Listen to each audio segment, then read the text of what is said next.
नमामि शमीशाननिर्वाणरूपं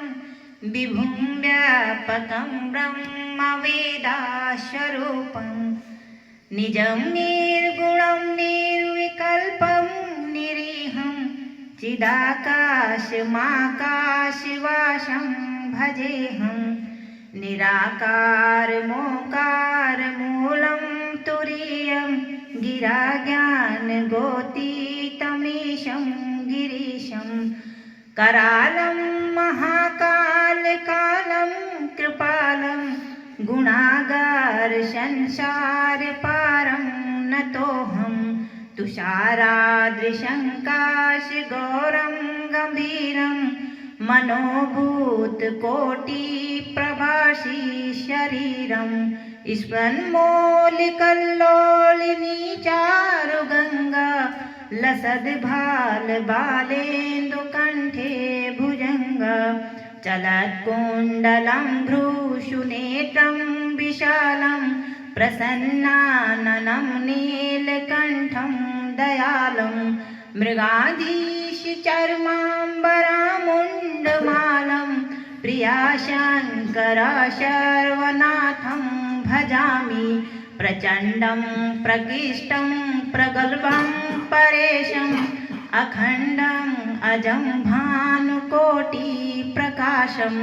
त्रयाशूलनिर्मूलनं शूलपाणि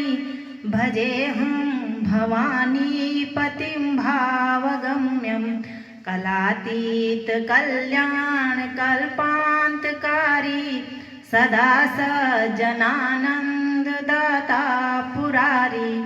चिदानन्दसन्दोहमोहापहारी प्रसीद प्रसीद प्रभो मन्मुखारी न यावत् उमानाथ पादारविन्दं भजन्ति ह लोके परिवानराणं न तावत् सुखं शान्तिसन्तापनाशं प्रसीद प्रभो सर्वभूताधिवासं न जानामि योगं जपं नैव पूजा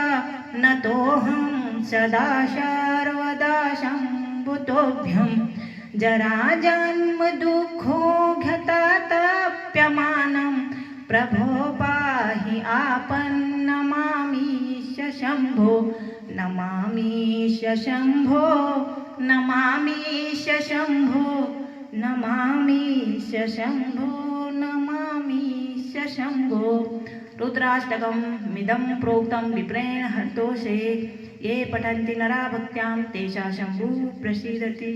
ॐ नमः शिवाय। ॐ नमः शिवाय।